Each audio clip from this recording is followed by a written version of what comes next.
Recent plans to cut small school funding could cripple and ultimately shut down many successful alternative learning environments for students around New Mexico.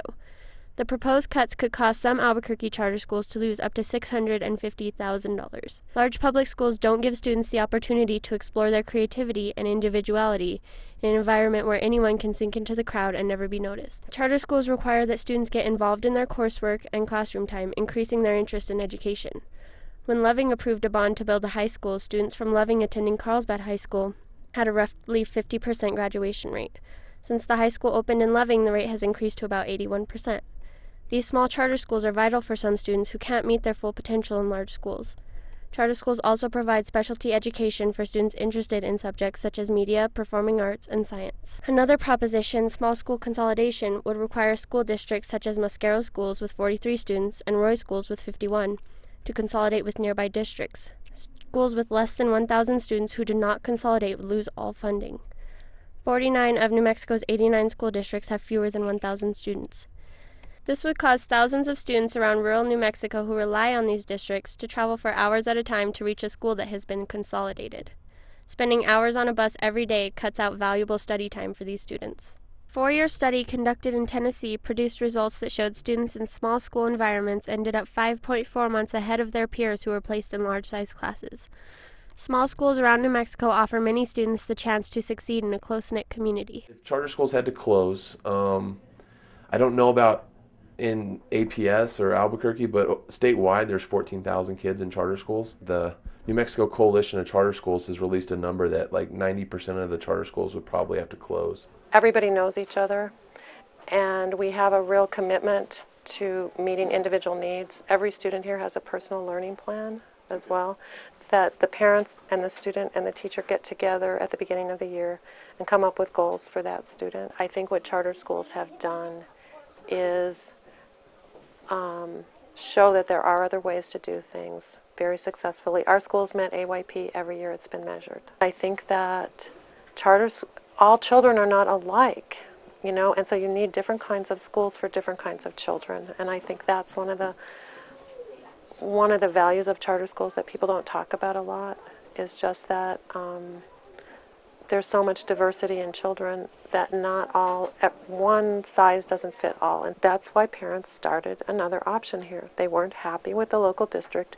So if you eliminate schools like this, there's going to be a big outcry. So Amy Beal itself now, the school is 11 years old. We were one of the first charters here in Albuquerque. And the school's mission is really straightforward. It's a focus on scholarship and service. The school so far has had just under 100% of its graduates go on to college. 98% have gone on to college. 2% have gone to the military. I really support charter schools. I'm going to tell you, a lot of kids don't fit in those large public schools. They don't fit in what this public school is offering.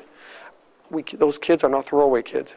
We need to take care of them. We need to educate them. The small school district consolidation bills would force many school districts around rural New Mexico to either consolidate with a nearby district or lose all funding. In some cases, the closest district to consolidate with is many miles away, which causes great inconvenience for students, faculty, and administrators of small schools. I think what has to happen is the school districts need to decide for themselves. The school boards, the neighborhoods, the communities, they need to decide for themselves what is best for their neighborhoods. I'm not willing to make the decisions from up here. That's why the people elect school boards, for those kinds of decisions to be made on how their local communities need to develop. But I tend to look to the communities and ask them how they feel about it. What do they really want for their communities? What would be best for their kids? And I'd rather hear it from them instead of us dictating to them. George Washington Carver once said that education is the key to unlock the golden door of freedom. The importance of education cannot be easily expressed in words, but many around New Mexico acknowledge how vital learning is for the progression of our state. Well, I think we've cut too much the last 2 years. We've cut over 6% from the education budget. And I don't want to vote for any more cuts at all. We are willing not to cut education, we're not willing to cut health care for the most needy, and we're not willing to take up or let up on public safety. Well, I'll tell you one thing I feel very strongly about are programs that keep kids in school, athletics, the band, the music. There are a lot of kids that, have issues about finishing school or being there in the first place. I think it would be a real shame to take away some of those programs that keep kids in school And I feel very strongly that athletics, music, whatever it is part of just a child's overall better education. It just rounds out your educational experience. And to take that away, I think, is a real mistake. So that's the one thing I'll really fight to keep, is those athletics, music, those kinds of programs in the schools. The one thing that I would say from being cut, if I could, was to not cut one of the instructional days, to have all the professional development day be given back to teachers, because professional development is very critical to teachers' preparation for teaching instruction in a classroom. There's a thing called the Permanent Fund in New Mexico. The Permanent Fund, it was an investment. It's the money the taxes that have been collected over the years, especially from what they call the severance taxes, the money taken from oil and gas and uranium mining type of industries, where the extractive industries are taking money from those taxes, and they've built up this tremendous permanent fund. New Mexico has one of the largest reserves of money in this permanent fund of any Small state. school administrators in New Mexico are becoming increasingly concerned about the effects the budget cuts will have on their schools. Any approved public school is eligible for this funding.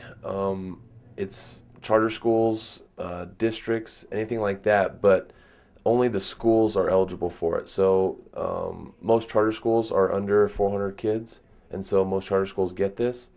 If there's a school within APS that is less than 400 kids, that school will be listed on the funding formula, so APS will get more units for that school. Monetarily, it's about a third of our budget, which equates to almost a little over $550,000. And so it's a huge chunk. It affects high schools a little more than it does elementary schools, just because of the way the formula works.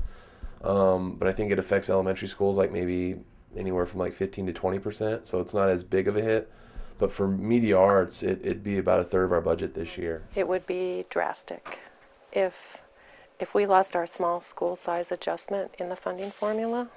We've already calculated it, and it would basically be $100,000 cut from a budget that's about $1.2 million. So almost 10% of our budget. $100,000 would be almost 2 teachers that we would probably have to eliminate, and we don't know where they would come from. Charter schools have a waiting list, and when we add up all the waiting lists of over 4,000 kids that are waiting to get into charter schools. And so, you know, what are we going to tell those kids if we stop funding these schools? Are we going to tell those 4,000 plus the other 15,000 kids that have walked away from their public school, they have to go home, they go back to their home school? The other thing I want to say is, you know, I did bring you a sheet that shows, and you know, I encourage everybody to read the proposed cut that would happen on each charter school. As you can see, of all the charter schools, and this lists all the charter schools, out of 72 charter schools, I believe only 6 would not be cut in funding from some of these changes.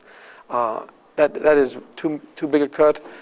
These schools are serving 15,000 kids. And we got to tell the legislature, we got to tell our school boards, we got to tell our parents, don't turn your back on all these kids. These schools are serving these kids. They've made the choice to go to them. Let the parent choice and the student choice still live on, and let our charter schools continue.